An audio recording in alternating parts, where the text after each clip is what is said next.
शुरुआत हुई थी और 2 अक्टूबर को हुई थी। आज 2 अक्टूबर को भारत के 2 महान लाल बहादुर शास्त्री और गांधी जी की जयंती है।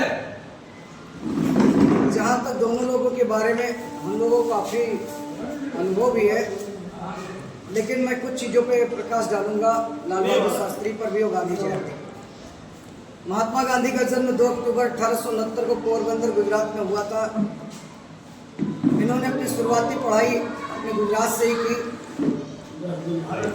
लंदन गए, वहाँ से उन्होंने वकालत की डिग्री ली और लौट करके मुंबई में प्रैक्टिस करने लगे। इसी प्रैक्टिस के दौरान उन्हें एक केस के सिलसिले में साउथ अफ्रीका जाना पड़ा और साउथ अफ्रीका में उन्होंने काले गोरे का जो भेद देखा, उसके अंतर्गत फिर उन्होंने 1891 से लेकर 1915 तक करीबन जीवन के 23 साल अफ्रीका में बिताए और काले गोरे के भेद को खत्म किया। जनवरी 1915 में महात्मा गांधी भारत आए और उन्होंने भारत का भ्रमण शुरू किया। 1915 से 1916 तक 1916 में पहली बार महात्मा गांधी लखनऊ आए थे। चारबाग स्टेशन पे आज भी जहाँ पे जवाहरलाल नेहरू पंडित नेहरू की मुलाकात हुई थी, वो आज भी पत्थर लगा हुआ है। यहाँ वो भारतीय राष्ट्रीय कांग्रेस के अधिवेशन में आए थे और यहीं पर उन्होंने राजकुमार शुक्ला जो बिहार का था, वो आया था इनको लेने के लिए, क्योंकि बिहार में बहुत बड़ी अंग्रेज लोग खेती कराते थे नील की। उस नील के ऊपर बड़ा अत्याचार किसानों का होता था। राजकुमार शुक्ला बड़ा जिद्दी था, वो गांधी जी को यहाँ से ले जाने के लिए बिहार आया था। उनके पीछे पड़ गया और गांधी जी के साथ, गांधी जी को कानपुर जाना था, कानपुर से वो गुजरात चले गए। शुक्ला उन्हीं के साथ गया और फिर गांधी जी ने आश्वासन दिया कि मैं कोलकाता की मीटिंग में आऊँगा और आपके साथ बिहार चलूँगा। गांधी जी कोलकाता गए। कोलकाता में राजकुमार शुक्ला मिला और उनको पहली बार चंपारण ले गया। जब चंपारण ले गया गांधी जी को, तो सबसे पहले गांधी जी पटना गए। पटना में राजेंद्र प्रसाद के घर रुके और वहीं से फिर उन्होंने अपनी नील क्रांति शुरू की, जिसे हम लोग चंपारण सत्याग्रह कहते हैं।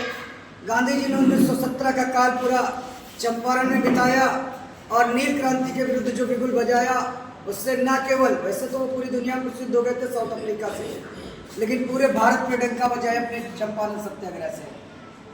आप जानते हैं कि 1914 से 1918 प्रथम विश्व युद्ध चला। अंग्रेजों को भारत की सेना की जरूरत हुई। उन्होंने गांधी जी से निवेदन किया कि हमें भारत की सेना दे दो, हम जब जर्मनी से युद्ध जीत जाएंगे, हम युद्ध खत्म होते ही भारत को आज़ाद कर देंगे। गांधी जी ने कहा ठीक है, हमारी सेना जाएगी लड़ने के लिए। और जब 1918 में प्रथम विश्व युद्ध खत्म हुआ, अंग्रेजों की जीत हो गई, गांधी जी ने डिमांड की कि भारत को, हम लोग जानते हैं उसे रॉलेट एक्ट कहते हैं, और उस रॉलेट के अंदर जो आज़ादी की बात करता था, उसे अंग्रेज लोग गिरफ्तार कर लेते थे और गिरफ्तार करके जेल में डाल देते थे। इसी के अंतर्गत पंजाब में सत्यपाल किचलू और सैफुद्दीन सोच को भी गिरफ्तार किया गया और जब उन्हें गिरफ्तार किया गया तो पूरे पंजाब के लोग नाराज हो गए और उन्होंने 13 अप्रैल 1919 को वहाँ पे जलियांवाला बाग में मीटिंग की कि हम अपने आज़ादी के इन लोगों को छुड़ाएंगे। और जब इनको छुड़ाने के लिए जलियांवाला बाग में मीटिंग की गई तो वहाँ पे जनरल डायर ने भारतीयों को गोली चला दी, जिसमें 1000 भारतीय लोग लगभग मारे गए और इससे ज़्यादा लोग घायल हो गए। गांधी जी को इस बात से गुस्सा लगी कि जिस चीज़ का हमने अंग्रेजों को सहयोग किया था, उन्होंने इसके बदले में रॉलेट एक्ट देके जलियांवाला बाग हत्याकांड कर दिया। तो गांधी जी ने अपना बड़ा आंदोलन 1920 में, जिसको हम लोग असहयोग आंदोलन कहते हैं, नॉन कोऑपरेशन मूवमेंट कहते हैं, कि गांधी जी कहते थे हमने तो अंग्रेजों का सहयोग किया, लेकिन इन्होंने हमारे साथ नॉन कोऑपरेशन किया, हमारे साथ असहयोग किया, इसलिए अब हम अंग्रेजों को असहयोग की भाषा ही सिखाएंगे। और गांधी जी ने अपने इस कार्यक्रम के अंतर्गत भारत से बहुत से जो ब्रिटिश सामान आता था, जिसमें कपड़े थे, शराब थी, उन सब का विरोध करना शुरू कर दिया। और गांधी जी का ये मूवमेंट 1922 5 फरवरी 1922 तक चला। जब चौरी चौरा हत्याकांड हो गया, गांधी जी ने कहा था कि मैं अपना ये आंदोलन सत्य और अहिंसा के आधार पर चलाऊंगा, लेकिन चूंकि उसमें हिंसा हो गई थी, इसीलिए गांधी जी ने सहयोग आंदोलन वापस लिया। आप जानते हैं कि 1927-28 के पास ब्रिटिश सरकार भारत को नमक के ऊपर टैक्स लगा दिया था और इसी के अंतर्गत 1929 में जो कांग्रेस का एक मीटिंग हुई लाहौर रावी तट पे, वहाँ पंडित जवाहरलाल नेहरू ने इस बात की शपथ ली थी कि हम लोग भले भारत में अंग्रेज रहे, लेकिन आने वाली 30 जनवरी 1930 से हम लोग हिंदुस्तान में आज़ादी का त्यौहार मनाएंगे। और गांधी जी ने उसी के साथ अपना दूसरा बड़ा आंदोलन सविनय अवज्ञा आंदोलन शुरू कर दिया, जो आंदोलन गांधी जी का 1933 तक चला। और इस आंदोलन में भी इरविन के साथ समझौता करके गांधी जी ने धोखा खाया। राउंड टेबल कॉन्फ्रेंस में लंदन गए वो, लेकिन लंदन सरकार ने उनकी कोई बात नहीं मानी। गांधी जी ने अपना आंदोलन शुरू किया, लेकिन वो गांधी जी का आंदोलन चल नहीं पाया। मजबूरन जब 1939 से 1945 द्वितीय विश्व युद्ध चला, तो 1941 में अंग्रेजों ने फिर गांधी जी से सहयोग मांगा ट्रिप्स मिशन के अंतर्गत कि हमें भारत की सेना दीजिए, हम लोग आज जब द्वितीय विश्व युद्ध खत्म हो जाएगा तो आपकी मदद करेंगे। लेकिन गांधी जी जानते थे कि हम इनकी प्रथम विश्व युद्ध में उनकी मदद की थी, इन्होंने धोखा दिया था। यही कारण था कि ट्रिप्स मिशन 1942 का फेल हुआ और गांधी जी ने 8 अगस्त 1942 को अपना तीसरा बड़ा आंदोलन, जिसे हम लोग क्विट इंडिया मूवमेंट कहते हैं, भारत छोड़ो आंदोलन करते हैं, वो आंदोलन शुरू किया। और गांधी जी ने नारा दिया डू और डाई का, या तो करो या तो मरो या तो देश को आजाद कर लो। भारतीयों ने प्रबल तरीके से इस युद्ध को लड़ा, भारत छोड़ो आंदोलन चला। और हुआ क्या, जब 1945 में द्वितीय विश्व युद्ध खत्म हुआ, मजबूर हुई ब्रिटिश सरकार 1946 में, और वहाँ के जो प्रधानमंत्री माउंटबेटन है, उन्होंने भारत को आजाद करने की बात की। और इसी के अंतर्गत 15 अगस्त 1947 को भारत आजाद हुआ।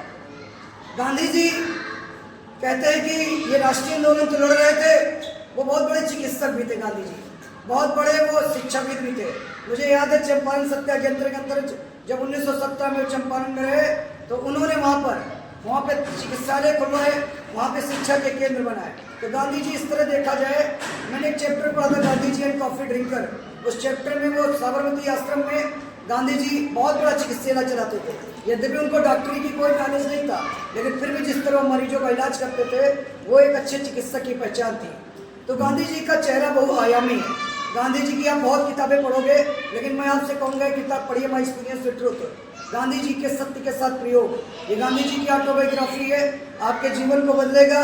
उन्होंने द हिंद स्वराज लिखी है, गांधी वांग्मय लिखी है। इन सब किताबों को पढ़ोगे तो आपको गांधी जी के बारे में पता चलेगा। जहाँ तक शास्त्री की बात आती है, तो अक्टूबर 1904 को शास्त्री जी का जन्म बनारस में हुआ था। मुझे याद है कि शास्त्री जी बहुत गरीब परिवार से थे। उनके पास इतना भी पैसा नहीं होता था कि वो जाके अपनी पढ़ाई कर सके। गंगा जी में वो तैर जाते थे और तैर के अपने स्कूल में जाते थे।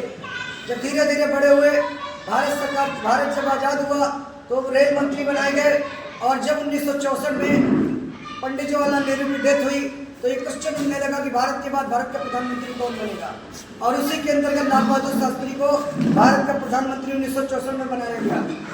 65 में पाकिस्तान ने हमारे ऊपर अटैक कर दिया। शास्त्री जी ने नारा दिया जय जवान जय किसान का, और उसके अंतर्गत पाकिस्तान को इस युद्ध में धराशायी किया। यद्यपि पंडित शास्त्री जी की मौत 1966 में आकस्मिक घटना में, आपका मालूम होगा, ताशकंद समझौते के अंतर्गत हो गई थी। और इस तरह शास्त्री जी ने लेकिन ये चीज़ साबित कर दिया कि एक गरीब व्यक्ति भी सबसे ऊंचे पद तक पहुंच सकता है। तो हमें इन लोगों से प्रेरणा लेने की जरूरत है। जहाँ तक ब्रह्मबंधु पेपर है, वो भी सत्य और अहिंसा के आधार पे आज 11 साल से हमारे बीच में काम कर रहा है। मैं बहुत बहुत बधाई देता हूँ पृथ्वीपाल जी को और इसके सभी लोग को जो जुड़े हैं।